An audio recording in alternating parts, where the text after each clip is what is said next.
तो अभी हम लोग देख रहे हैं ट्रीटमेंट ऑफ सीओपीडी। तो अभी हम लोग इसके पहले सीओपीडी का हम लोग ने उस बेसिक सब देख लिया था।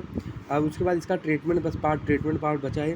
तो ट्रीटमेंट पार्ट बेसिकली क्या होता है, यहाँ पे हम लोग टोबैको जो है अवॉइड करते हैं, मतलब स्मोकिंग मेन कॉज था इसका, तो स्मोकिंग हम लोग अवॉइड करेंगे। दूसरा पोल्यूटेड एरिया को हम लोग अवॉइड करेंगे। दूसरा और यहाँ पे हम लोग क्या देते हैं ब्रोंकोडायलेटर। तो सिंस वहाँ पे जो है वॉल है, एयर वे की जो वॉल है वो नैरो है, तो ये ब्रोंकोडायलेटर देंगे तो वहाँ पे मशक्कत उसमें हाइपोक्सिया में वो उसको अच्छा लगेगा, हाइपोक्सिया उसका कम हो जाएगा, ठीक है ना।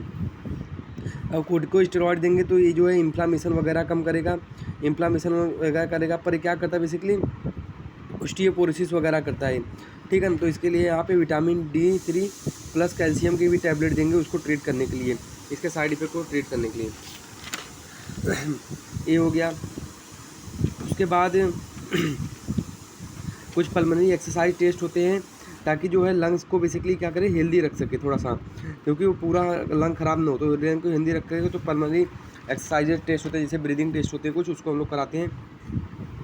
O2 थेरेपी यहाँ पे ज़्यादा रिक्वायरमेंट होता है, क्योंकि यहाँ पे रेगुलर O2 थेरेपी हम लोग देते हैं। कभी कभी लंग्स इतना ज़्यादा ख़राब होता है कि हम लोग उसको बोलते हैं दिन में 2 से 3 लीटर ऑक्सीजन लेने के लिए, उसको हम लोग बोलते हैं, ठीक है ना।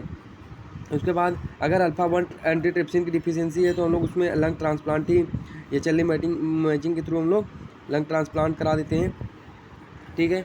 और एक और चीज़ बताना भूल गया, जैसे हम लोग को यहाँ पे साउंड आता है व्हीज एंड क्रैकल। तो बेसिकली जो क्रैकल साउंड होता है ना, ये तो नैरो एयरवे में व्हीज साउंड मिलता है। क्रैकल साउंड क्यों मिलता है? ड्यू टू फ्लूइड एक्टिवेशन हो जाता है यहाँ पे एल्विलाई में, ठीक है। तो जैसे इन्फेक्शन में मिलता है क्रैकल साउंड, तो ये ध्यान रखने का। व्हीज जो है नैरो एयरवे में मिलता है, पर कभी कभी एयरवे नैरो होने से इन्फेक्शन वगैरह भी हो जाते हैं, तो यहाँ पे क्रैकल साउंड भी मिलता है, पर मेनली व्हीज मिलता है। क्रैकल साउंड यहाँ पे COPD में नहीं मिलता उतना, ठीक है।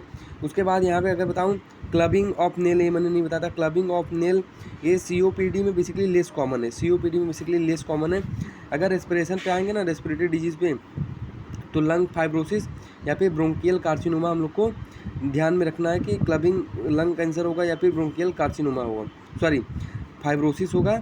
फाइब्रोसिस मतलब कोई क्रोनिक इन्फेक्शन है, TB वगैरह, उसकी वजह से उसको फाइब्रोसिस हो गई, तो उसकी वजह से क्लबिंग हो गई, या फिर अपनी ब्रोंकियल कार्सिनोमा। तो ये 2 डिजीज़ सोचना है, फाइब्रोसिस एंड कार्सिनोमा, तो उसकी वजह से क्लबिंग होती है, ठीक है। COPD में क्लबिंग बेसिकली रेयर होती है, कभी कभी हो सकती है। और हार्ट वाले डिजीज़ में तो अपने को पता है क्लबिंग होती है, बहुत सारी बीमारी है क्लबिंग के, ठीक है।